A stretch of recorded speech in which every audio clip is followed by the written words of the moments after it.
Hi, my name is Warren Boyette. I'm a director/editor here at News 13 in Myrtle Beach. Have you ever wondered what it's like to see the behind the scenes of a TV station? Come take a tour with us. So a day in the life of an editor for me, as soon as I come into News 13 for work each day, I come onto our computer and I log in to see what the videos I need to link for the day. As you can see, the little column here, it says not ready. So what I'm going to do, I'm working on the noon right now, so I'm going to link a video. I have to look at my source column to tell me what video I need to find, and I'll look over here at the editing computer. I'll look at my source and tell me it's Tuesday 44. So I come over to my editing computer and I find my video I need, and as you can see, I drag it to the timeline, and once it loads on the screen, you'll see it. And I also have to open up my script for what the producer puts in what they want for the video. So we're gonna have to cut out this voice because we want our local anchors to read over this video. And then after that, I'll just send it, and I'll send it to, when on the directing side, you see we play our videos in the back of the control room.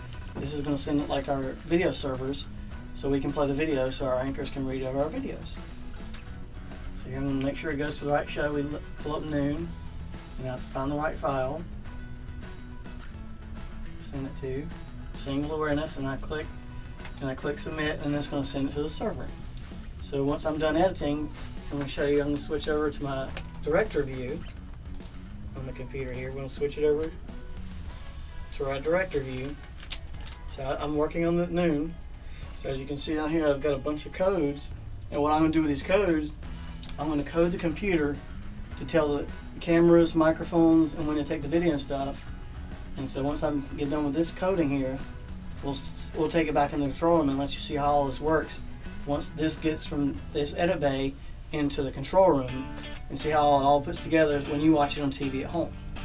Okay, now we're in the control room here at News 13. I'm going to show you how we run our 825 cut in here during the shows. So take a look. Stand by, gentlemen, in 3, 2, 1.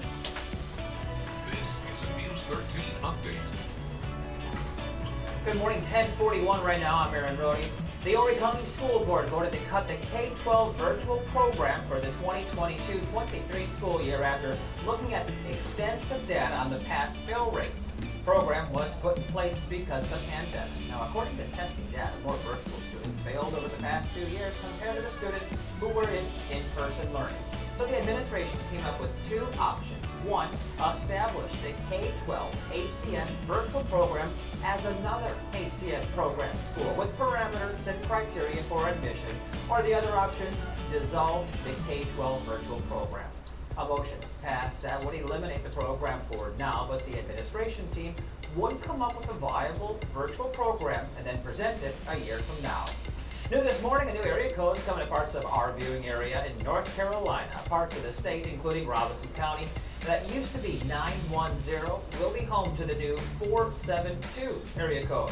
One main reason for the new area code is all the growing amount of people moving in. Officials say that if you have a current 910 number, you can actually keep that number. News 13 on-time traffic, sponsored by Joy Law Firm. Just call Joy. Alrighty everyone, and as we take a check on traffic now, going later into the morning, portions of 707 were actually closed down due to an accident earlier today, but now has since been moved along. We're starting to see things getting better along the Grand Strand. Traffic, of course, clearing out as we get late to the morning. A lot of people to their destination. Let's take a check of some of these times right now. And Highway 544 to Carolina Forest, that was as high as 15 minutes. Now all the way down to 8. Looking at Fair Parkway to Glens Bay, 8 minutes. 10 for Mr. Joe White, 82nd. Upon the PD, we're going to take a check here. Up and down 95 has been fantastic for this Tuesday. Up towards Lumberton, how about back down towards Florence. Surrounding communities, no main issues right now. 7 minutes, Palmetto down 95, and 6 for 5 points to Irby. And now, here's meteorologist James Hopkins with Viber 13 real-time radar. Alrighty everyone, as we take a check right now, we're going to be settling in for this morning, and we're seeing just a lot of sunshine still hanging around. Barely going to be a cloud in the sky. It is going to be a fantastic day as we take a check up and down the coastline, and of course, getting to our further inland communities as well. Let's see some of that sunshine as it is trying to do its job, warming us up, right? As we take a look, we are going to be seeing down towards Georgetown, Pawleys Island around 50 degrees, Myrtle Beach 46, 49 for North Myrtle. Conway, you got 50. 45 there for Florence. You're seeing still some of those mid-40s lingering, Marion, Dillon, up to Lumberton, but everyone trying to heat up today, whether it be more upper 50s for the coast and actually lower 60s for inland spots. So we see that today. It is going to be a little bit more spring-like as we march on through the rest of today and actually make that switch up here looking towards Wednesday as well, where we get some upper 60s, even 70s by Thursday. And believe it or not, I actually did see a couple robins around yesterday. So let's see more of these trends, and of course, stay with us throughout the week for more weather and news updates.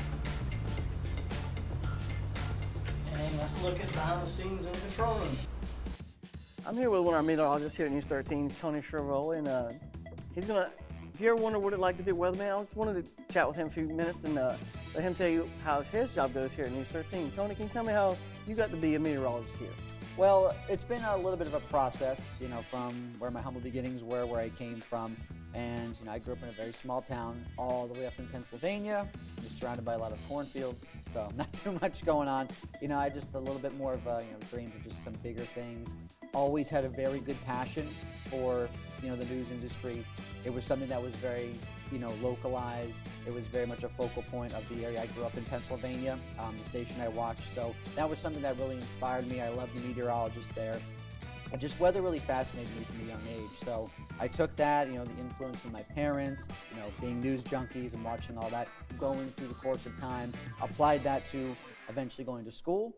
I got my first job in upstate New York, and then eventually it brought me down here. And, I've done a lot of things from, the point of when I was a little kid and even getting to when I was in college. I've seen all different types of weather, and it just truly does fascinate me. So whether, again, you are someone who's now me being an adult or a kid, you want to follow those dreams, follow those passions, and, it could take you to some interesting places. I've been to the Texas Panhandle, I've been Oklahoma, Kansas, all the way up in, Wyoming and Colorado. I've done some storm chasing, and then between finally getting the job here, it has been fantastic. It's been a really cool change of pace, seeing all these different types of weather, and then being able to bring all that experience and, just my passion for it, the energy to the station here. And it is an interesting process, just getting from station to station, going through everything I learned in school and actually trying to, convince, your boss here, your news director at station, say, hey, I think I'm the right person for this job. I think I'm going to be bringing the, best personality and forecast to your newscast.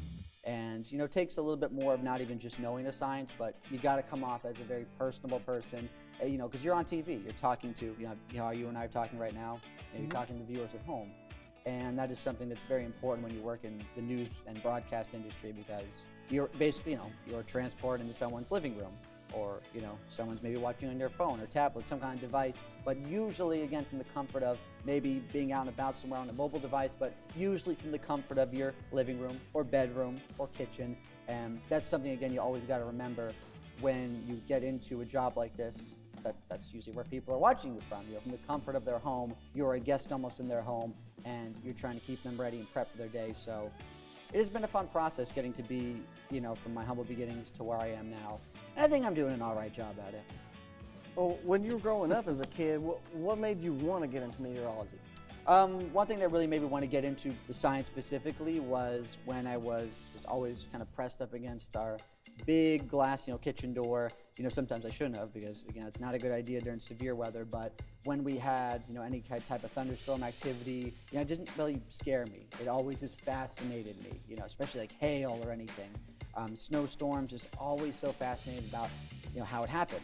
Basically, to the point of where are we going and how much of that actually, can be applied later in life. So basically from, again, 4 or 5 years old, I was just always interested about anything that was coming down from the sky. And that is something I really wanted to learn more about as I went through and, got schooling done, and I actually did understand the science and, the chemistry, the math, everything that, goes into actually understanding what happens up in our atmosphere. And I think I bring that strongly to the table and try to convey that best to viewers. But yeah, I would say really got into it, honestly, as early as 4 years old, for sure. That's really cool. Right? It was very cool. I'd like to thank Tony, also Aaron Brody, for doing this behind the scenes, helped me doing this behind the scenes tour. I hope you've enjoyed looking at daily life of a director / editor / meteorologist / anchor reporters. As we bring the news, weather, sports, everything, you watch at home on TV. So that's just a little glimpse into our jobs here at News 13. And I hope you enjoyed this behind the scenes tour here at News 13. Thank you for watching.